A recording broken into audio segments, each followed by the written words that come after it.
All right. So this was our pig cook. Obviously, big shout out to the butchery for providing us with this 20-pound suckling pig.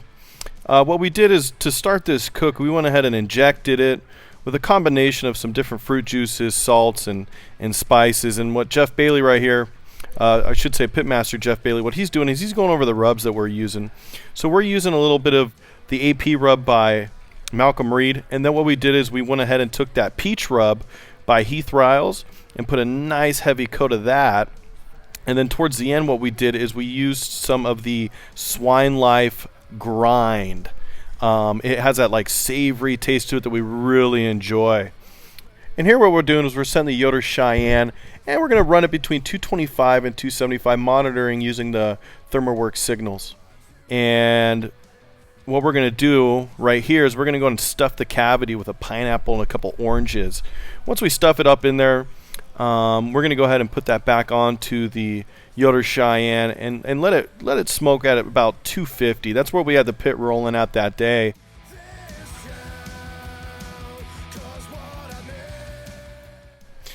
So now that the cavity's been stuffed, Freddie's going to go ahead and take this suckling pig, or I should call him Mr. Peter Pork Chop, right over to the Yoder Cheyenne, and we're going to smoke it at about, like I said earlier, 250 with some peach and cherry wood for this first portion of the cook. And then obviously we're using the ThermoWorks signals to monitor the heat within the pit.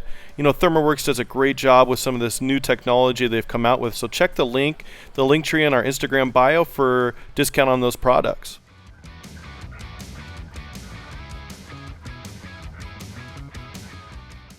So what we're going to do here is we're going to go ahead and check on the pig. We had rotated it from the earlier position just to get some even smoke. The front was getting a little too dark for our liking.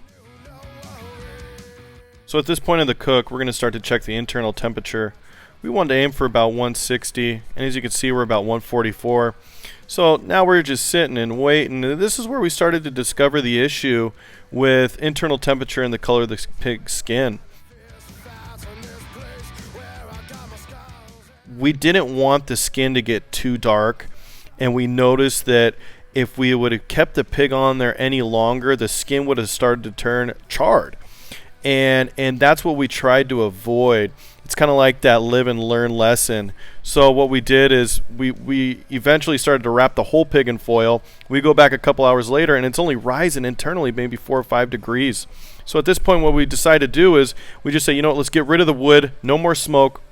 Let's start using some of this Fogo charcoal in the pit and really crank up the heat to try and finish this cook and get that internal temperature to rise a little bit more.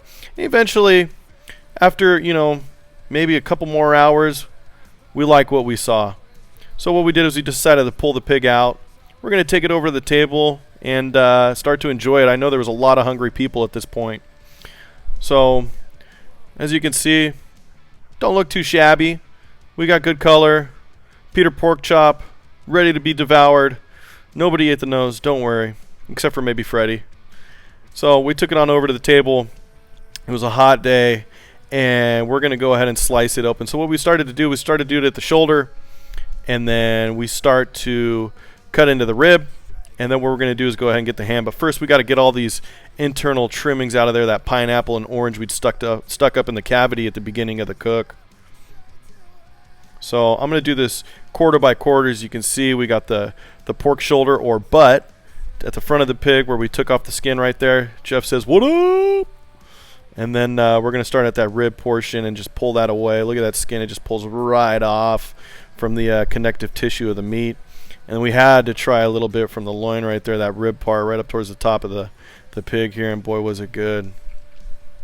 And so what we're going to get into next is that next little hind quarter, which is the ham of the pig.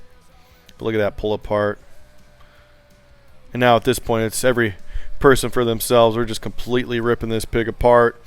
My wife Claudia here, she's making a little ham sandwich with a little bit of that Blues Hog barbecue sauce on top of it on a fresh French roll. Doesn't get much better than that. Yeah, so Pitmaster John here enjoying some of that pig. So thanks again, guys, for watching. Make sure you spread the word, like and subscribe on YouTube, and make sure you go ahead and give us a follow on Instagram to keep up with the cooks.